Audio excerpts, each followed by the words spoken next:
90% लोग यूलिप को गलत समझते हैं और करोड़ों रुपए की प्लानिंग गलत कर लेते हैं। आज की इस वीडियो में मैं आपको जो यूलिप के अंदर क्लाइंट की तरफ से ऑब्जेक्शंस आते हैं, जहां क्लाइंट समझता है कि यूलिप में मेरे लिए ये परेशानी है, ये प्रॉब्लम है, उन सबको दूर करने वाला हूं। जी हां, अगर आप एक इंश्योरेंस एडवाइजर हैं और यूलिप को सही तरीके से पोजीशन करना सीखना चाहते हैं, उसके अंदर ऑब्जेक्शन हैंडलिंग को सीखना चाहते हैं, तो इस वीडियो को डिटेल से जरूर देखिएगा और नोट्स बनाना मत भूलिएगा। आगे बढ़ने से पहले मैं अपने बारे में इंट्रोड्यूस करना चाहूंगा।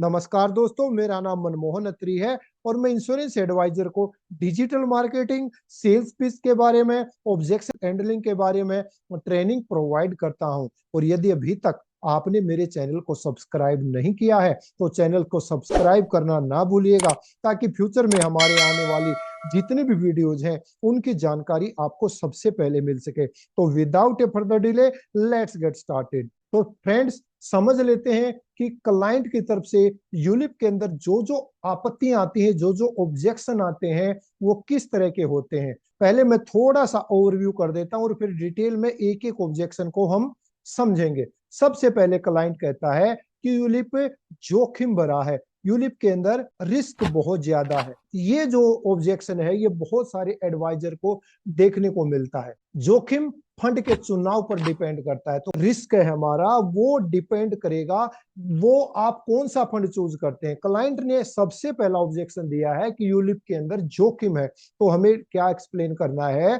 सर, आप इक्विटी के अंदर इन्वेस्ट कर रहे हैं या डेट के अंदर जा रहे हैं या बैलेंस फंड के अंदर जा रहे हैं, ये डिपेंड करेगा कि आपका जोखिम कितना है।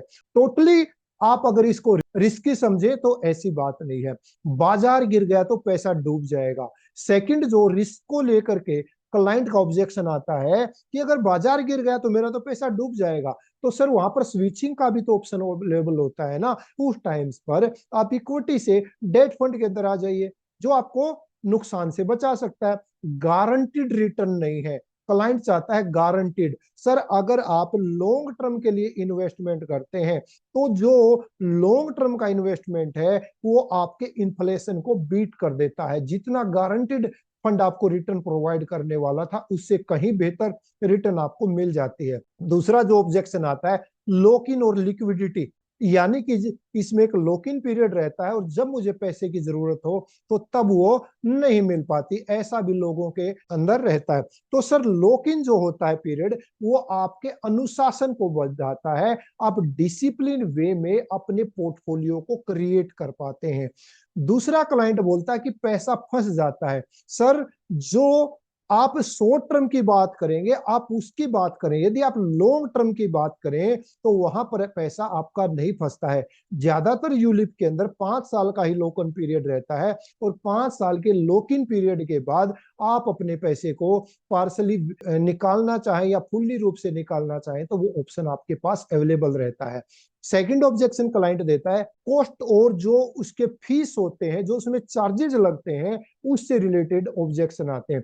यूलिप में चार्जेस बहुत ज्यादा होते हैं, शुल्क ज्यादा होते हैं, तो उसका आंसर हम सर क्या देंगे। सर, जो नए यूलिप प्लान आए हैं वो पारदर्शी है, ट्रांसपेरेंट है और आईआरडीए द्वारा रेगुलेटेड है।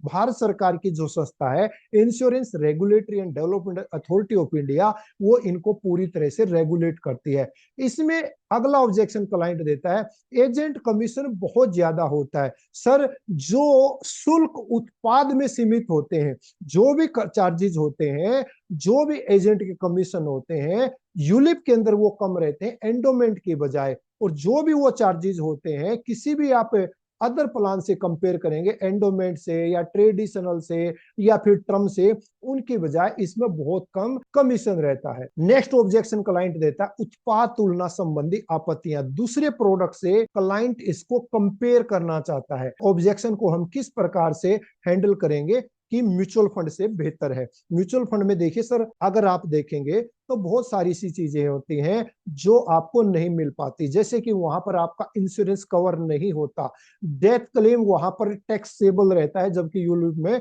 टैक्स फ्री रहता है। तो इस प्रकार से हमने म्यूचुअल फंड को लेकर के उसको समझाना है। म्यूचुअल फंड की बात करें, म्यूचुअल फंड का मतलब है इन्वेस्टमेंट, निवेश। जब आप म्यूचुअल फंड में कर रहे हैं तो आप अपना पोर्टफोलियो बना रहे हैं। जब लेकिन आप यूलिप के अंदर इन्वेस्ट कर रहे हैं तो आपका निवेश भी होता है, आपको इंश्योरेंस कवर भी मिलता है और आपको टैक्स बेनिफिट भी मिलता है। दूसरा उसका ऑब्जेक्शन आता है एफडी कि एफडी जो होती है वो गारंटीड प्लान है, वो ज्यादा सुरक्षित है।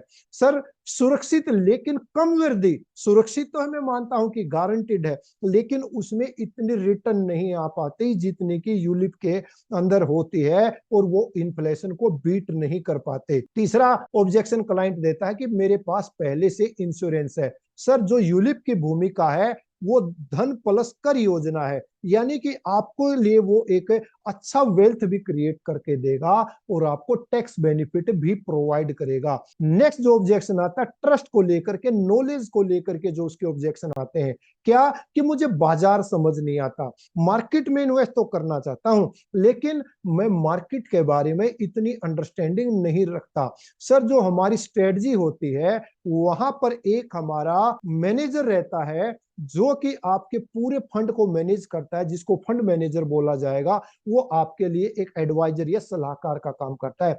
एजेंट पर भरोसा नहीं। देखिए मैं यूलिप में इन्वेस्टमेंट करना चाहता हूं पर मैं एजेंट पर भरोसा नहीं करता। उत्पाद नहीं योजना दिखाई जा रही है। सर यहाँ पर हम आपको जो दिखा रहे हैं वो कोई प्लान नहीं दिखा रहे, बल्कि पूरी तरह से आपकी एक प्लानिंग कर रहे हैं। पहले नुकसान हो चुका है, अगर किसी क्लाइंट ने पहले से शेयर मार्केट के अंदर इक्विटी के अंदर नुकसान खा लिया तो वो बहुत डरता है। तो वहां गलत योजना दी गई, गलत प्रोडक्ट उसने चूज किया जिसके कारण उसको नुकसान हुआ हो, ऐसा हो सकता है।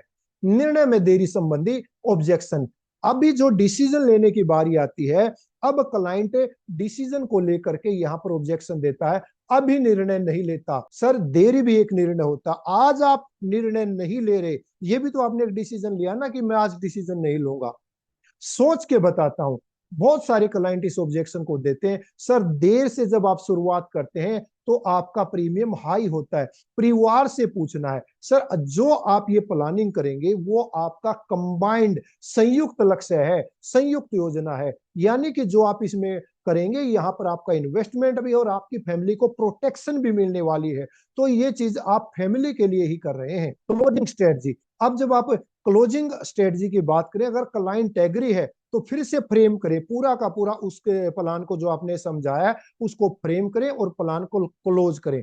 लक्ष्य आधारित स्पष्टीकरण, जो भी उसकी प्लानिंग है, वो रिटायरमेंट प्लानिंग करना चाहता है या बच्चों के एजुकेशन के लिए प्लानिंग करना चाहता है या बच्चों के लिए मैरिज के लिए करना चाहता है, उसको आप बार बार फोकस लेकर के आए उस चीज के ऊपर।